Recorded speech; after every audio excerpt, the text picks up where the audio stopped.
बिस्मिल्लाहिर्रहमानिर्रहीम। आज का जो हमारा टॉपिक है जी ये है वेटेड इंडेक्स नंबर, और इसमें जो हम मेथड अडॉप्ट कर रहे हैं वो है वेटेड एग्रीगेटिव मेथड। और टूल्स हम हमारे पास इसके आपको मालूम ही है, लेस्पेरी, पास्चीज एंड फिशर्स इंडेक्स नंबर। ये 3 टूल्स हैं, ये टूल्स हैं। और मेथड का जो नाम है वो है weighted aggregative method.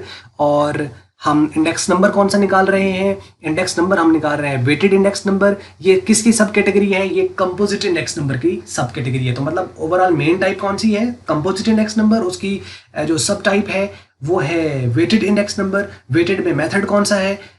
Aggregative method, लेकिन वेटेड एग्रीगेटिव मेथड। और उसके टूल्स कौन से हैं? लेस्पेरी, पास्ची, फिशर। और बाकी उसी तरह करके हमारे जो की पॉइंट्स हैं, यानी तसल्ली से ध्यान से उसको क्वेश्चन को करना है, वो तरीकाकार उसी तरह है। एग्जाम्पल सामने है और ये एग्जाम्पल आपकी बेस कर रही है 1 करंट ईयर दिया हुआ है। जैसे यहाँ पे देखें, एक बेस ईयर और एक ही आपका करंट ईयर है। अगर यहाँ पे जैसे यहाँ पे लिखा हुआ है 2015 लिखा हुआ है, यहाँ 2019 से आगे 2020 का भी डेटा दे दिया था, तो इसका मतलब है ये भी करंट ईयर बन सकता है, 2020 भी करंट ईयर, जो उसके साथ जो 2020 है वो भी करंट ईयर बन सकता है। तो मीन्स के एक से ज्यादा करंट ईयर, वो हम नेक्स्ट वीडियो में बताएंगे कि अगर उस तरह आ जाए तो थोड़ी सी कंफ्यूजन बन जाती है कि अब हम करंट कौन सा ले रहे हैं। एक बार हमारे पास पहला करंट होगा, उसको हम 1 कह लेंगे, दूसरे वाले को हम 2 कह लेंगे, 3 भी हो सकते हैं, 4 भी हो सकते हैं, 5 भी हो सकते हैं। और जितने ये बढ़ते चले जाएंगे उतनी कॉम्प्लेक्सिटी बढ़ती चली जाएगी। पेपर में ज्यादा से ज्यादा 2 आ जाते होते हैं, इससे ज्यादा नहीं आते होते।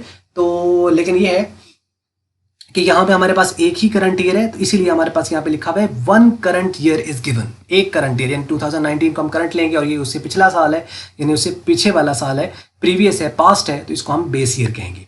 अच्छा, अब थोड़ा सा क्वेश्चन को हम अंडरस्टैंड करने की कोशिश करते हैं कि हम कह रहे हैं कि ये कंपोजिट है, सिंपल इंडेक्स नंबर नहीं। ये हमें कैसे पता चला है?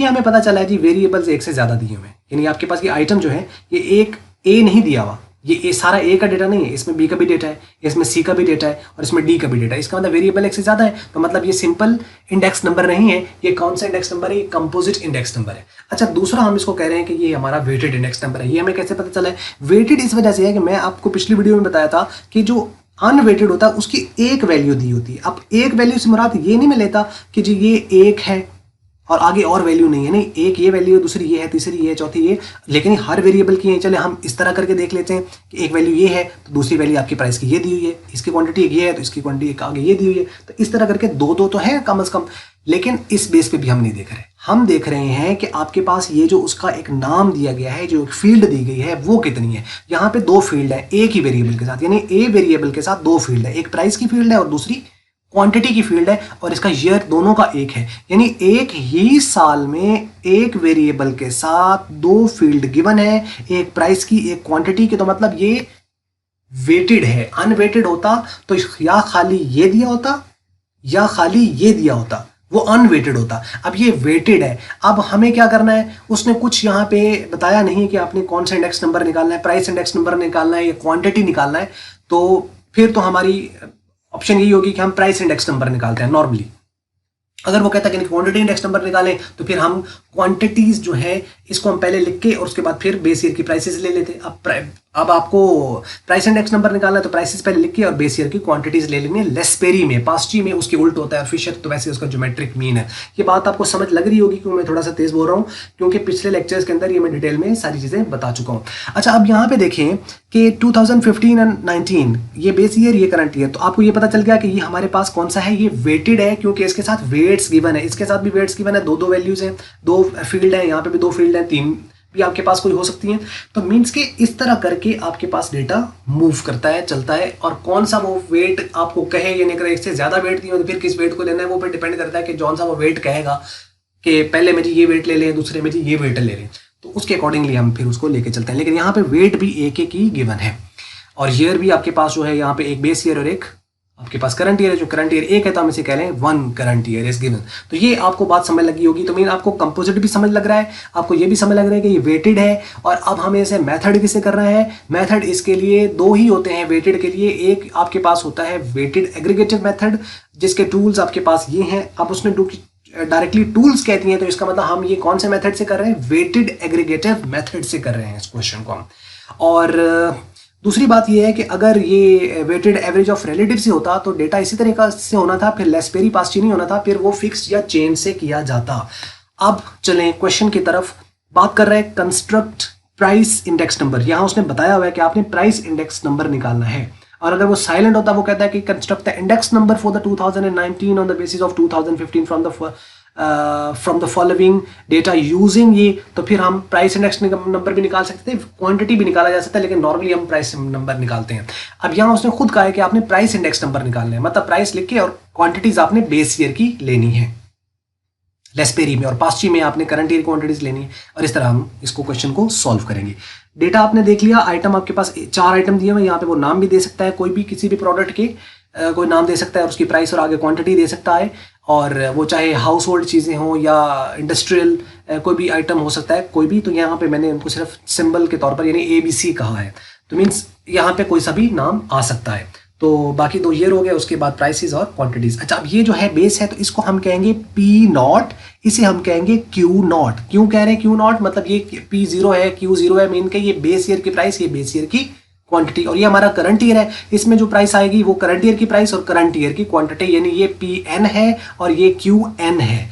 ये बात आपको यहाँ डेटा से समझ लग गई। अब आइए हम चलते हैं सोल्यूशन की तरफ, लेकिन सोल्यूशन करने से पहले मैंने आपको बताया हुआ है कि जरूर जब भी आपके पास लेस्पेरी पास्ची वाला ये वाला क्वेश्चन आए, तो सबसे पहले टेबल बनाने से पहले उनके फार्मूलाज को लिख लें, ये आपको आसानी रहेगी। और अगर आपको लगता है कि नहीं इसको लिखने की क्या जरूरत, बाद में लिख लेंगे जब हम सॉल्व करेंगे, तो एक बार उस तरह भी करके देख लें, लेकिन थोड़ा सा मुश्किल उसके अंदर आएगी। तो एनी हो, जैसे आपको आसान लगे, लेकिन ये तरीकाकार है कि आप सबसे पहले फार्मूलाज लिख लें, इस फार्मूला के मुताबिक हम टेबल फिर बना लेंगे और फिर उसको हम सॉल्व कर लेंगे।